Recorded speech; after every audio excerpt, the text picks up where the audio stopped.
What is going on, guys? My name is Tim Roswick. Oh, it's been a long day. It's been a long, long day. So today, for the first time, we started Phylophobia uh, public beta or alpha at this point testing. Thank you to everyone that joined in the Discord. It helped me out. We got about 10 or 15 people going through it, and this is the first time that people not attached to the project with no context and no understanding whatsoever of the game have played it. And that kind of brings me to what I wanted to talk about today, because what immediately became clear when people were playing it is that there is no sense of progression. The thing that I'm testing in Phylophobia currently is I was trying to test the difficulty curve of each level. I need to know like how difficult each level is, where people gravitate towards, where they die, how it all works. And the first level that I had them test really requires a good understanding of the mechanics of the game, of the jumping, of the moving, all that. It requires a lot of precision. And I realized that without that progression system there, a lot of the feedback I was getting was just feedback on lack of progression, of I don't know what the hell I'm doing. This is harder than I thought it would be. A lot of people were saying the first level was too hard. The first level is one of the easiest levels out of all of the levels that I had tested, and this is not just my opinion. This is based on all the feedback that I got. But what I realized was that the reason people were saying it was hard is because that was the first level that they got introduced to the different mechanics. They got introduced to the movement. They got introduced to the jumping. They got introduced to all of the movement. And because that level required a little bit of precision from people that were not used to the movement, they were not used to how the game functioned, some of the feedback that I got said that it was difficult. So what I want to share with you guys today is that the sense of progression in your game is really, really, really important. And there's multiple different types of progression. What I'm not talking about now, which is also important, is the progression, like the leveling up, the new abilities, all that stuff. I'm not talking about that kind of thing. The kind of progression I'm talking about is the difficulty curve.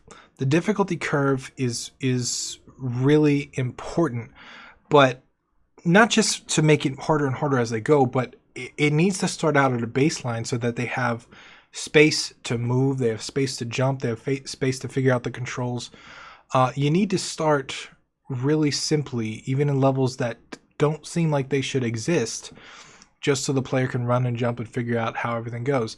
And I learned this the hard way, right? Like, granted, I planned this for the initial game, but I didn't expect it to happen in the testing build. I didn't expect people to I don't know what I was thinking. It's so obvious in hindsight, right? Like, of course it should start easy and then get harder. Of course you should have levels that teach each new thing.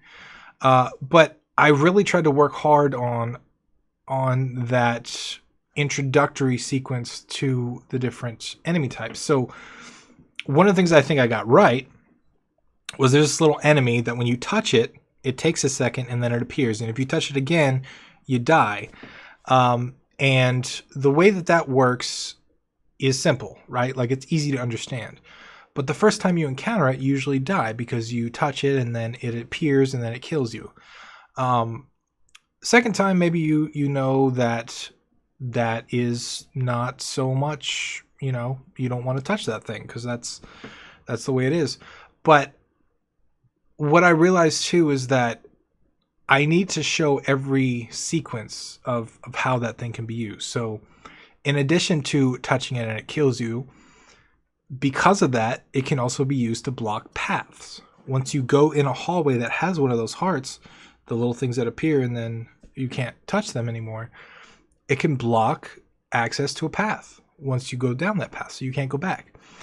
I also realized that you could use it in a way where you can make the player speed up. You can make them go quickly. Because if there are a whole line of those enemies, you have to run through them or you'll die. I also realized that one of the ways that you could use that was, what if one heart activates another and it starts a chain reaction, and then this enemy spawns and this enemy spawns and this enemy spawns, so suddenly you're racing the clock and watching this whole thing kind of spiral out of control if you're not quick enough. So that kind of progression, I think, really helped the understanding of the game. And in hindsight, I think it was one of the things I did right. One of the things I did wrong was not giving time up front to kind of introduce the controls and how the movement works and how precise the jumping is and how precise the movement is, and giving some space to the player to kind of mess with the enemies and see what works and what doesn't. Good news for me is we're still in early alpha. We're a couple months out from the launch date, so I still have time to fix it. But that was good to kind of see coming from the testers. It was good to kind of see happen. But, I just want to share with you guys today that, like, that sense of progression is really important. There's an old saying by, I think it was John Romero. I could be getting this wrong, but he said, whatever you do, I'll make sure that you design the first level last. And a lot of people think that means various things, but my meaning of it was always to take extra care on that first level, not to make it difficult, not to do anything at all, but to teach the player. And the nonverbal teaching is really, really important. Like placing a block that they can't jump over unless they double jump is really important, right? Because they may not know that they can double jump. You could tell them press A and press A again to double jump, right?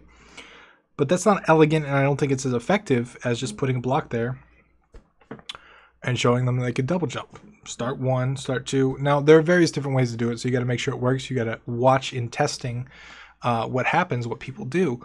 But that introduction to the mechanics, that instant progression, that difficulty curve is really important. And you don't want to overlook that, because someone could play your game for 10 minutes and just say, wow, this is really hard, and put it down. And we had people that kind of did that in the testing. They were just like, wow, this is really fucking hard. And, they're polite testers, so they kept on, but I could tell some of them they were not into it. It was a little more difficult than they thought it was. So if they were real players, I think they probably would have quit. We had one level that was taking on average. These are one single screen levels. On average, it was taking 30 to 45 minutes.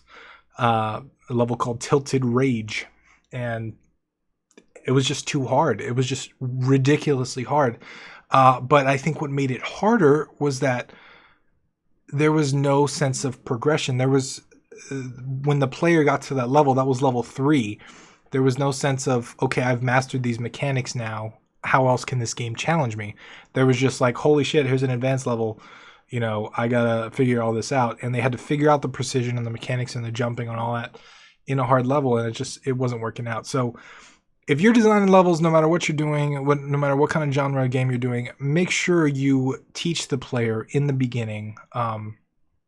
Get them used to the movement, get them used to the precision of the controls, and introduce one thing at a time. Kind of, ramp up the curve over time. And I look at it as difficulty, but I also look at it as complexity too. Up front, you want it to be really simple.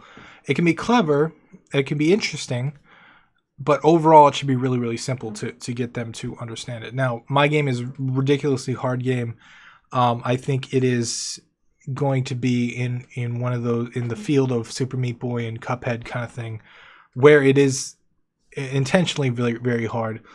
But I'm going to take a lot of precautions to make sure that by the time you get to that intensity, by the time you get to that difficulty, you have a very good, clear picture of some of the mechanics and the controls and all that stuff. So that's my message for you guys today. I just wanted to kind of share that, if you're working on something, spend a lot of time on the first level. Take a lot of time with the progression. Take a lot of time with the difficulty curve, because it may not seem like putting a level that introduces the running and the jumping and all that stuff makes sense. It may not seem like it's necessary, but it is. And it can distort all of the feedback that you get from a game. If you drop someone in a level and they have to figure out the speed, of the player and the jumping and all that, and they say it's too fast, or the enemy's too bad, or the game is too hard, it's likely because they haven't had a chance to get used to the controls and learn the rules of the game. So that's all I got for you guys today. I hope you found it useful.